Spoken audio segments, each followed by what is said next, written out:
Magandang araw po sa inyo lahat. Po si Brother Jinx at Si Kuya Joe Domingo po. Sa patuloy po nating pag-aaral ng salita ng Diyos, tinalakay ng ating mga kapatid. Tunay nga po na they have presented all the wonderful details kung paano natin isi-share yung pagmamahal ng Panginoon sa bawat isa. Sinabi po ng Panginoon, So now I say to you, a new commandment I give to you, that you love one another as I have loved you. how do we love one another as I love you? Yun po yung malaking question. Kasi basically, ang tao po, maraming konsepto ng pag-ibig. It may encompass the divine, it may also carry human relationship. I say divine because it pertains to God's prime character. Ang sinasabi po natin na ang Diyos ay pag-ibig, God is love. And I say human, kasi po ang tao, meron siyang deep emotional bond sa kapwa niya o sa mga bagay-bagay. And accordingly, sa mga taong umiibig, they classify it as romantic. Ito yung sa magsing-irog. Ito rin po yung familial love. Ito naman po yung pag-ibig natin sa ating mga kamag-anak, mga mahal sa buhay. At meron pong tinatawag din na self-love. Ito po basically yung pagmamahal natin sa sarili. At meron pa pong nadagdag yung platonic love, which deals more on friendship. At ang karagdagan pa pong pagtanaw dito sa human love, ito po ay didepende po sa karanasan, probably yung cultural background ng tao, and even yung personal belief ng mga tao. But in our study of faith, sa ating pananampalataya, we view love differently. Foremost of which is our belief that God is the source of love. Christian may define it in two ways. Una po yung agape, which reflects God's love, characterized by we call unconditional. Ang ultimate manifestation po nito, or illustration nito, ay nakatala again sa chapter 3 verse 16 na nagsasaad na, For God so loved the world that He gave His only begotten Son. So yun po yung agape love, which reflects God's love. Ang pangalawa naman po, as Christian, ng love ay yung philia or brotherly love. It encompasses affection among friends, among families. At ang foundational ethic po nito ay nakatala sa Mark 12. Sabi po, love your neighbor as you love yourself. And somehow, ito pong mga definition or characterization ng pag-ibig ay ginagamit din ng mga ibang religion. The theme of compassion, the theme of kindness or selflessness belongs to the tradition and theological framework of almost every or some religion. But to simplify everything, Jesus presented a model. As I have loved you, that you also love one another. So here comes the importance of knowing Jesus, both His teaching and how He lives. Sa ating pagbasa lamang ng Bible, can we fully understand what is love? Because sabi nga ng Panginoon, As I have loved you, that you also love one another. kaya ko po nabanggit na ang Biblia, ang batayan natin, kasi dito po nakasaad kung paano namuhay ang Panginoon. Dito po natin makikita how He dealt with the rich, the poor, the noble, and the outcast. Ang mga taong may makasalanan, yung mga may sakit, even yung mga demon possessed, so, yung mga taong may impluensya like Nicodemus, na isa pong pariseo, yung rich young ruler na nagnanais na makarating sa kaharian ng Diyos, at yung isang nobleman na nanggaling sa Capernaum na nangailangan naman ng pagpapagaling ng kanya anak. All this presented how Jesus approaches the people. Paano niya pinakita yung pagmamahal niya. Even yung mga bata, sabi po sa tala sa Mark, meron po siyang mga illustration o ginawang mga aksyon para ipakita sa atin paano tayo makipag-deal sa mga bata, even the widows, yung matatanda. In Luke chapter 2:36, He dealt with Anna. He dealt with Peter's mother-in-law. Even yung paano makitungo ang Panginoon sa kanyang pamilya. Ang maganda pong illustration nito ay nagtatala sa John 2, na ang kanyang nanay ay himingi ng tulong sa kanya. Even at the time na hindi niya pa kailangan i-reveal yung kanyang kapangyarihan, yet the mother asked him na gumawa siya ng miraglo. So, out of His love to His mother, nagmilagro po ang Panginoon. Gather the water vessels and fill them with water. Bear unto the governor of the feast.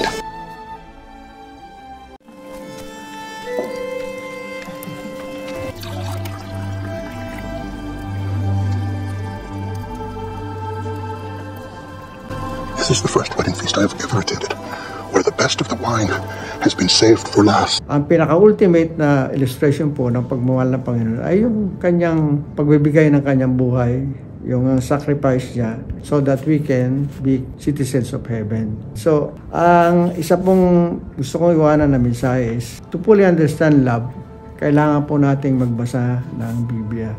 Only through then can we know paano po ipinakita ng Panginoong Jesus paano siya nabuhay, how He lived, yung principle niya sa buhay, and how He died, live for us again.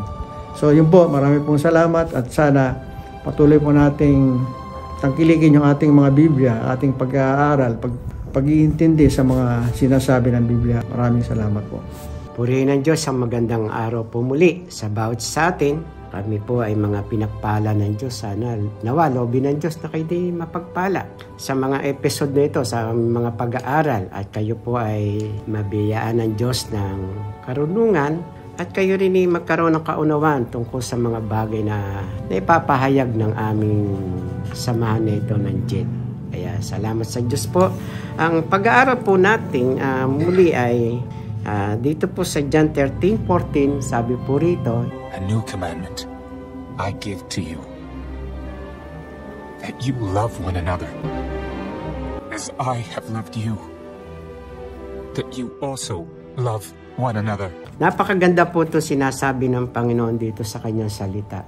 Kung ating aarokin yung pag-aaral na magmahalang kayo, ito yung isang bagong utos na hindi tao nag-utos sa atin ito, kundi ang Diyos mismo. So, bibigyan natin po na lundo itong pag-aaral na ito, yung patungkol sa pagmamahalan. Sa kapwa, ayan po, pagka ikaw nagmamahal sa iyong kapwa, ikaw yung tao na may pusong laging umuunawa.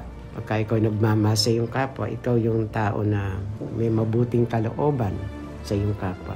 Pagka nagmamahal sa iyong kapwa, ay hindi ka naghahanap ng anumang kapalit po.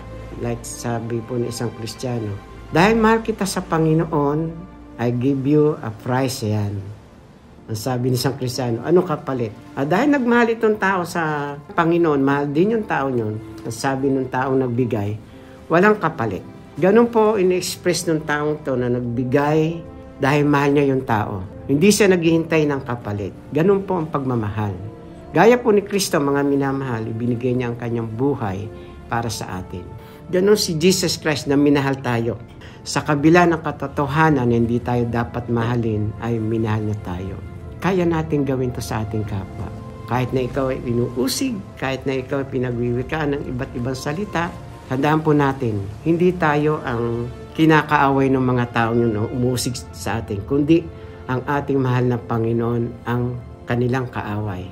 Tayo naman, posisyon natin bilang mga naglilingkod sa Diyos, hindi natin inaaway ang ating mga kaaway, kundi minamahal pa, gaya ng pagmamahal na inukol ni Kristo sa bawat sa atin. Ayan po.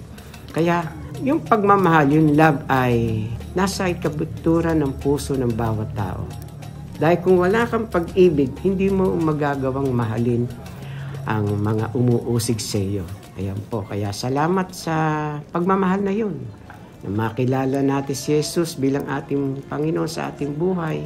Siya na po'y nasa puso natin. At dahil kay Kristo, kaya natutunan nating mahalin ang ating kapwa. Maging umuusig sa atin, maging higit sa lahat yung mga umaaway sa atin. Kaya salamat sa Panginoon. Tunay nga yung pagmamahal na yon ay napakahalaga. Sabi po rito, ang pag-ibig ay matyaga, magandang loob, hindi mainggitin, hindi mayabang, hindi mapagmataas man, hindi magaspang ang pag-uugali, hindi makasarili, hindi magagalitin o mapagtanim ng sama ng loob sa kapwa. Hindi ito natutuwa sa masama. Sa halip ay nagagalak sa katotohanan. Ang pag-ibig ay matiisin, mapagtiwala, puno ng pag-asa at magtiyatyaga hanggang wakas. Ganun po.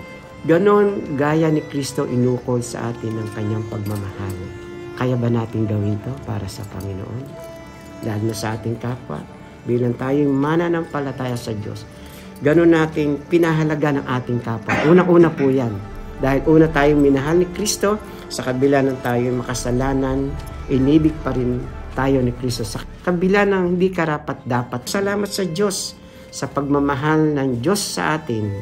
Binigay niya si Kristo bilang katugunan, bilang ating Panginoon. At dahil kay Kristo naman din, natutunan din natin magmahal sa ating kapwa. Kaya salamat sa Panginoon. Sa mga sandaling ito yung panahon na pagkakataon din, nabuksan mo ang puso mo sa Panginoon. Kumakatok sa puso mo ang Panginoon. Dahil mahal ka ng Panginoon sa Kristo. Inialay ni Kristo ang buhay niya para sa iyo. Tatanggihan mo ba itong ino-offer ni Kristo nito? Na pagmamahal? Na wala kang babayaran. Dahil si Kristo binayaran lahat ang ating mga kasalanan. Kapatid, huwag mo sabihin na hindi ka mahal ng Panginoon. Actually, mahal na mahal ka niya. Open your heart to the Lord Jesus Christ. Dahil kumakatok siya sa puso mo, hayaan mo si Kristo mag-ari sa puso mo. Buksan mo yung puso. Huwag mong patigasin na yung puso. Nananawagan sa iyo si Kristo. Kumakatok sa puso mo.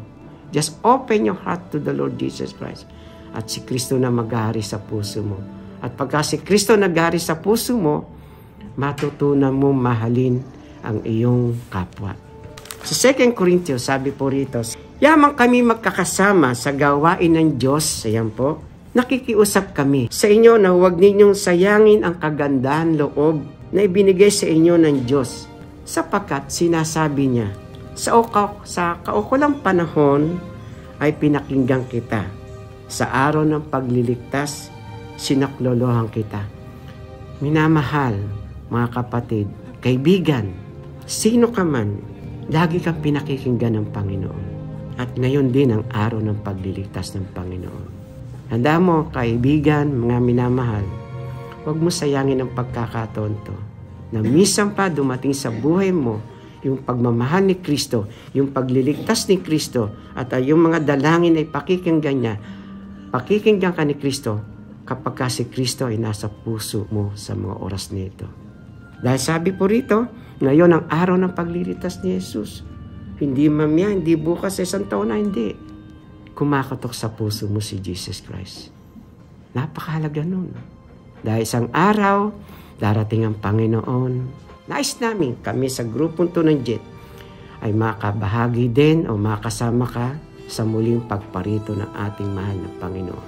Ulitin ko po, kaibigan, minamahal, kumakatok sa puso mo si Jesus Christ.